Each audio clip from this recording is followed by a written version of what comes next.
Il y a un an, je suis venu au garage avec le Kinobus. J'ai découvert là un lieu magnifique, où vivent des gens magnifiques, fréquentés par des gens magnifiques. Voilà le souvenir que j'en ai gardé. C'est l'idée de ce souvenir qui m'a donné l'envie de donner la parole à des personnes sur leurs propres souvenirs.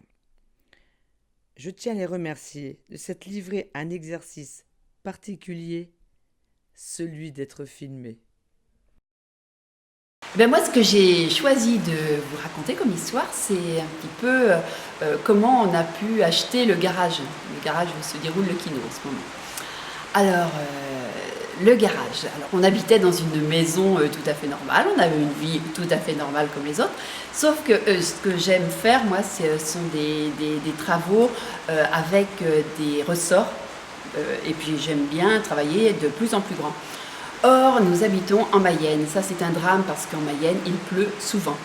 Et on avait une maison qui était tellement pleine de choses que je ne pouvais plus travailler dans la maison. Alors, je travaillais dans la cour, dehors. Et puis, il pleuvait. Alors, je rentrais mon travail dès qu'il y avait une averse, je le ressortais dès qu'il faisait meilleur. Et puis, voilà. Et puis, un jour, ras-le-bol, j'étais à travailler sur une grosse pièce jusque-là. Alors, ce que je me suis dit, c'est oh, tiens, là-bas, dans le quartier du Faubourg, il y a un dépôt-vente qui ferme. Je vais aller demander au propriétaire s'il serait locataire pour que je puisse louer pour avoir un atelier. Alors, nous voilà partis. Il y avait Pierre qui commençait sa conduite accompagnée, donc nous voilà partis tous ensemble dans le quartier. Je vais voir le garagiste qui était propriétaire de ce joli lieu. Et puis, il était tout endimanché, il était magnifique.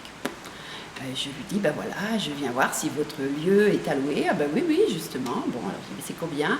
Alors il m'annonce un chiffre qui était la moitié de mon salaire. Alors il dit, non, c'est pas possible. Il dit, mais vous savez, c'est très grand. Ah, bon, moi je ne me souvenais que de ce qu'il y avait dans le dépôt-vente. C'est-à-dire, je regardais une chose et puis je regardais une autre et tout. Et puis je me souvenais de cette superbe lumière qu'il y avait.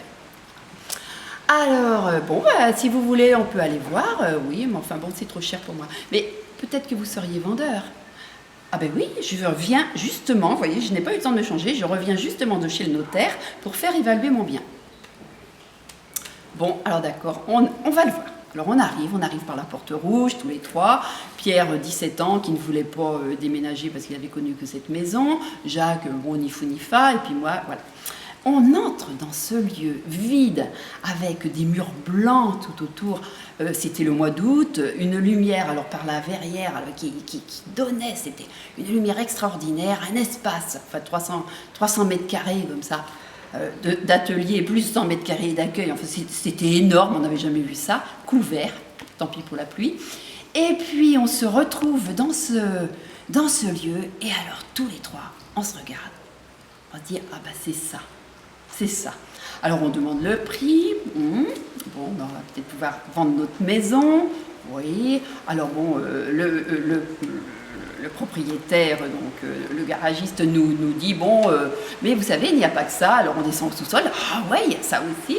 Ah bon. Et puis il y a un autre garage un peu plus loin. On peut aller voir. Ah bon, il y a ça aussi. Bon, on va voir. Et alors bon, et puis on visite. Il y a un appartement. Ah d'accord, alors donc on peut habiter sur place. Donc vraiment c'est décidé, on peut vendre notre maison pour acheter ça. Et puis on arrive à la fin de la visite, alors inutile de vous dire que moi je grimpais au mur tellement j'étais contente, j'avais trouvé un lieu extraordinaire, une chose que je n'aurais jamais pensé pouvoir m'offrir dans cette vie-là. Et donc quand à la fin de la visite ils nous annoncent vraiment le prix, il était déjà convaincu qu'on allait acheter, et donc il n'y a pas eu de négociation possible, donc on a acheté, tant pis, c'est pas grave, on paye encore notre garage, mais alors depuis on a changé de vie, on a connu une foule de gens qu'on n'aurait jamais connus en habitant dans une maison normale, et alors on est heureux.